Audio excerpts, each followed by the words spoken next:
Bonjour et bienvenue sur la chaîne des disciples d'Avan, une chaîne entièrement dédiée à Dai no Daiboken. Aujourd'hui, nous nous retrouvons pour notre analyse du 5e épisode de Dragon Quest La Quête de Dai, intitulé L'insigne d'Avan, qui a été diffusé le 31 octobre 2020 et reprend les événements couverts du chapitre 12 à la seconde moitié du chapitre 15. Nous vous rappelons que vous pouvez le regarder en simulcast gratuitement en 480p sur ADN ou une semaine plus tard sur Crunchyroll en HD 1080p. Les épisodes sont aussi diffusés sur la chaîne J1 tous les mardis à 18h30. Nous comptons sur vous pour passer par ces offres légales pour profiter pleinement de la série. Cet épisode marque un passage très important dans le récit de notre manga préféré et c'est pour cette raison que Kazuya Karasawa, le réalisateur de la série, s'est personnellement occupé de le diriger. Cette semaine, nous avons deux animateurs de gros calibre à la direction de l'animation, Yuya Takahashi et Shuichiro Manabe. Bien qu'il soit animateur depuis plus de 15 ans, en ayant notamment travaillé sur Fairy Tail, Yuya Takahashi n'a explosé à l'écran qu'avec sa participation à Dragon Ball Super. Les scènes de combat très aériens feraient partie de ses préférences. Il faut reconnaître que les combats sont particulièrement beaux. Le staff se devait de proposer un résultat splendide pour marquer les adieux du grand maître Avan, d'autant que quelques séquences vont probablement être réutilisées dans le cadre des flashbacks dans les épisodes ultérieurs.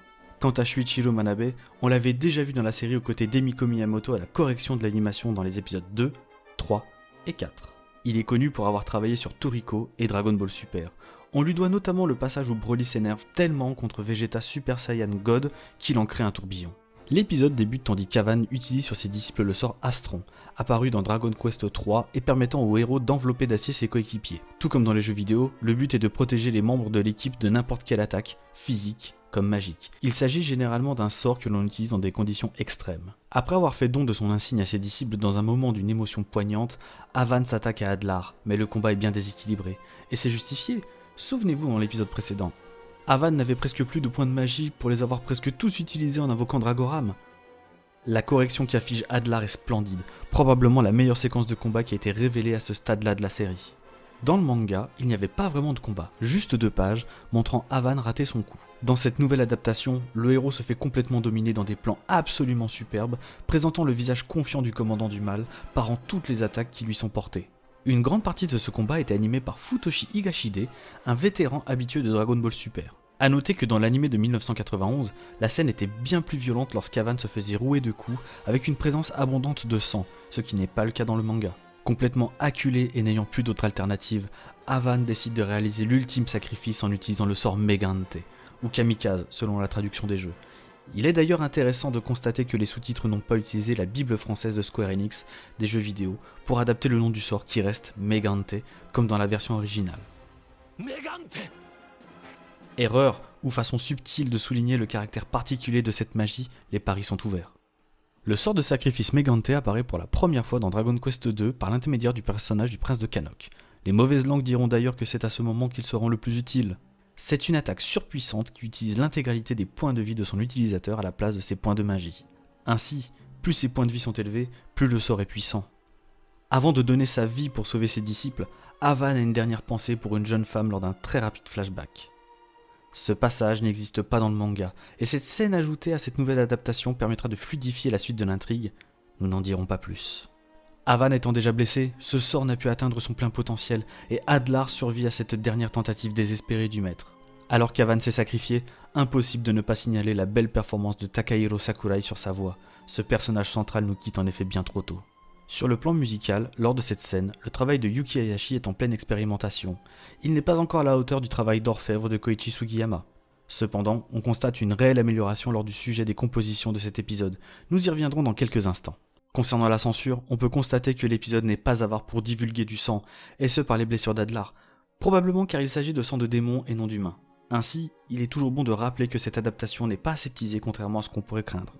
Impuissant devant la mort de son maître, Dai réussit à briser sa carapace d'acier qui l'immobilise en faisant appel à sa puissance cachée. Le commandant du mal utilise Merazoma, le plus puissant sort de type Mera, dont les flammes de l'enfer ne s'éteignent seulement que quand elles auront tout consumé pour carboniser les disciples d'Avan. Mais Dai repousse son attaque avec Yadain, un sort de glace de puissance équivalente. L'occasion de suivre une animation fluide et efficace, mais également l'intégration subtile de 3D dans le rendu des magies et celui de l'explosion qui s'ensuit lorsque les sorts s'entrechoquent. Dai surpasse également Adlar physiquement en lui assénant un coup de poing d'une rare violence. Le combat est somptueux. Cette excellente animation avec un travelling suivi d'un zoom est réalisée par Asushi Nikaido. au moment où le commandant du mal lance un Yora sur notre jeune héros qui court pour l'esquiver. Nikaido a notamment travaillé sur une magnifique scène du premier épisode, là où les faux héros reprenaient le contrôle de la situation pendant le combat sur le bateau du roi Romos. Malgré cette attaque d'Adlar, le Yora reste sans effet sur le jeune disciple d'Avan. Suite à cette passe d'armes, on peut voir le visage d'Adlar se tétaniser en voyant l'insigne du dragon de Dai, car il comprend qu'il pourrait être un chevalier dragon. Ce changement de faciès absolument radical entre son arrogance affichée du début de l'épisode et ses yeux exorbités de terreur est saisissant.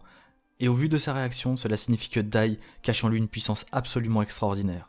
La mise en scène de ces premières révélations portant sur l'identité du jeune garçon est très travaillée, avec une superbe contre-plongée. Le reflet de son insigne dans l'épée d'Avan, il est également agréable de constater que le trait de Koji Inada a été respecté, notamment par la présence de morve sur le visage d'Adlar, certes peu esthétique, mais révélant à merveille son désarroi. Perdant son sang-froid, il décide de mener un dernier assaut contre Dai, qui lui inflige son tout premier Avanstrash, comme un hommage à son défunt maître. Contrairement à l'Avanstrash du maître qui est blanc avec des éclairs de multiples couleurs, celui de Dai reste en majorité bleu. La suite de l'intrigue reviendra sans doute sur cette subtilité et nous expliquera cette différence. L'utilisation de cette technique contre Adlar permet également d'apprécier un sublime impact frame lorsqu'il le percute, reprenant l'insigne du dragon qui explose littéralement dans le ciel. L'attaque sera si puissante qu'elle sectionnera les deux avant-bras d'Adlar sur le coup.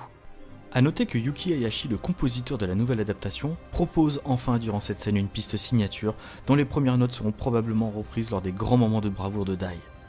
C'est d'ailleurs cette mélodie qui avait été utilisée lors de la présentation publique des premières scènes de cette nouvelle adaptation diffusée lors du Daisuki TV numéro 1 du 27 mai 2020. Cette première utilisation de l'Avanstrash par Dai est donc une très grande réussite. A la suite de cette défaite, Adlar utilisera une aile de chimère, un objet bien connu des joueurs de Dragon Quest permettant de se téléporter. Il promettra à Dai qu'il reviendra pour l'exécuter dans une scène bien plus classe et vengeresse que celle proposée dans l'anime de 91. La hargne du sombre commandant est bien plus palpable dans cette nouvelle adaptation et la musique qui l'accompagne colle parfaitement.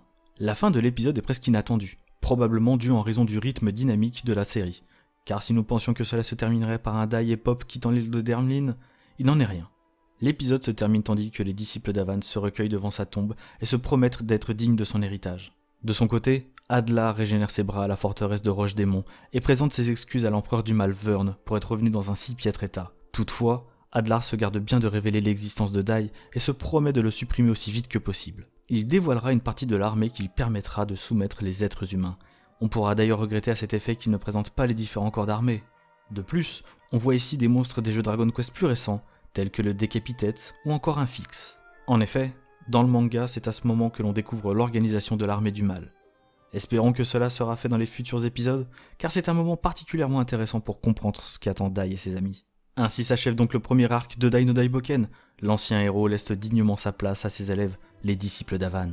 Cet épisode devrait contenter les fans du manga et les nouveaux arrivants. Tout y est, des combats dynamiques ponctués de magnifiques animations, de plans très réussis et d'impact frame percutants.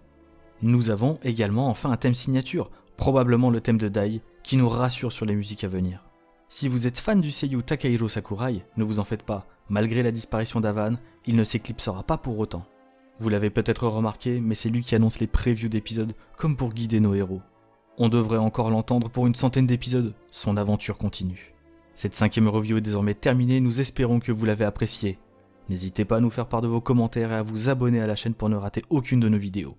Vous pouvez également nous suivre sur nos réseaux sociaux respectifs qui sont en lien dans la description. Allez, prenez soin de vous et à la semaine prochaine.